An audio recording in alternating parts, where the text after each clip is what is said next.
Good day everyone. How are you doing? Welcome to my class. In this good opportunity, we will discuss about one of exposition tag. I am Ika, and today our text is about analytical exposition tag. Well, the first slide about the definition of analytical exposition text. What is analytical exposition text? It is a text that elaborates the writer's idea or opinion about the phenomenon, issues surroundings. Jadi pengertian analytical exposition text itu adalah teks yang berisi pemikiran penulis tentang hal-hal yang terjadi di sekitarnya. Okay, next slide. The social function of analytical exposition. The social function of analytical exposition to persuade the reader that the idea is important matter and to analyze the topic that the thesis or opinion is correct by developing an argument to support it. How? To make the persuasion stronger, the writer gives some arguments as the fundamental reasons why something is the case. Jadi fungsi sosial dari teks analytical exposition adalah persuade. Di sini ada kata persuade yang artinya membujuk atau merayu pembaca bahwa ide yang ditampilkan adalah ide yang penting. Dan untuk mendukung ide tersebut, biasanya didukung dengan argumen atau pendapat, agar pembaca bisa tahu bahwa permasalahan itu kenapa terjadi dan apa alasannya. Oke, jadi bagaimana caranya agar bisa merayu pembaca? The writer biasanya memberi beberapa argumen atau alasan kenapa sesuatu itu terjadi. Okay, next slide. After social function, it is the generic structure of analytical exposition text. First, thesis. Thesis introduces the topic and indicates the writer's point of view. And the second, argument, explains the argument to support the writer's position, develops and supports its point of argument by evidence and explanation. And the last, reiteration or conclusion. Restart the writer's point of view. We can use the following phrase to make conclusion in reiteration. Jadi, di slide ini kita membahas tentang generic structure.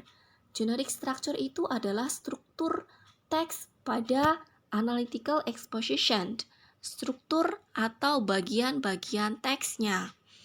Yang pertama ada tesis.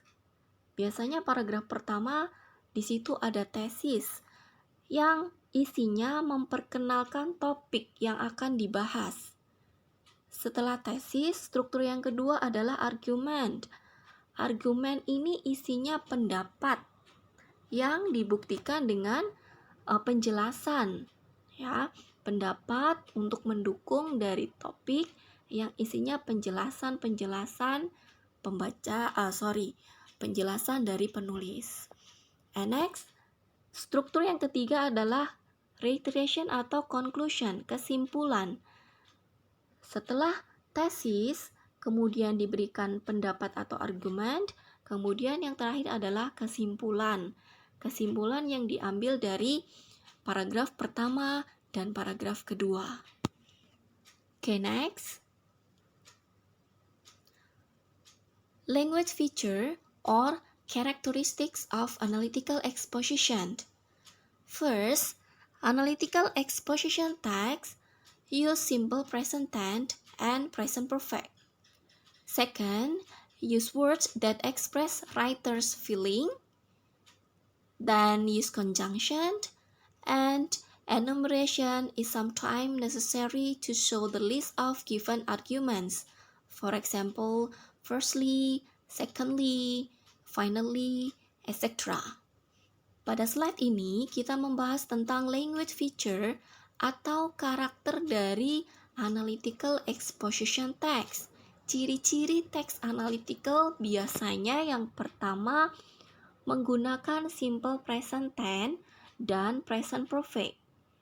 Kemudian menggunakan ekspresi yang menunjukkan feeling penulis. Kemudian menggunakan kata sambung. Kemudian menggunakan kata-kata penyambung argumen atau pembuka argumen, biasanya pertama, yang kedua, akhirnya. Itu adalah ciri-ciri dari text analytical exposition. Dalam bahasa Inggrisnya namanya language features. This is the sample of analytical exposition tag. The title is The Importance of Having Breakfast. Student, in this tag, you should analyze every paragraph. For example, the first paragraph is thesis. And the second paragraph, arguments. Next, the third paragraph, still argument. And the last paragraph is conclusion.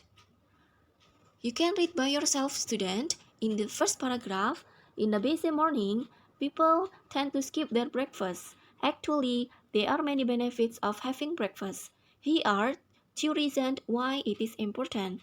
So the topic on the thesis, the writer writes about why people should have breakfast, right? And the second and third paragraph, the writer writes about the argument why having breakfast is important. And on the last, they conclude, or the writer concludes about this paragraph. Jadi, pada slide ini, saya tampilkan contoh dari text analytical exposition yang judulnya pentingnya sarapan. Pada teks di sini, saya sudah membagi beberapa part atau bagian setiap paragraf. Paragraf yang pertama adalah tesis, yaitu topik dari paragraf, hal penting apa yang ingin dibicarakan atau didiskusikan. Kemudian paragraf kedua dan ketiga adalah argumen. Di argumen di sini, penulis menuliskan 2 alasan kenapa sarapan itu penting. Ya, yang pertama, having breakfast help us feel more focused for the coming day. Bisa membuat kita lebih fokus. Kemudian di paragraf yang ketiga, having breakfast will also control our appetite. If we don't breakfast, we are much more likely to end up snacking throughout the morning. Nah, di sini juga dijelaskan pendapat atau argumen penulis. Masih tentang argumen pentingnya sarapan. Yang terakhir, conclusion. Di kesimpulan, penulis memberi kesimpulan berdasarkan argumen-argumen yang dituliskan di paragraf sebelumnya. Jadi, jika kamu ingin membuat sebuah teks analytical exposition, harus mengikuti struktur yang sudah dijelaskan, yaitu ada tesis, harus ada argumen, yang pertama tesis, yang kedua argumen, dan terakhir adalah reiteration atau kesimpulan. Oke, bisa dimengerti? Well, I think that's all for my explanation, students. See you on the next meeting. Bye.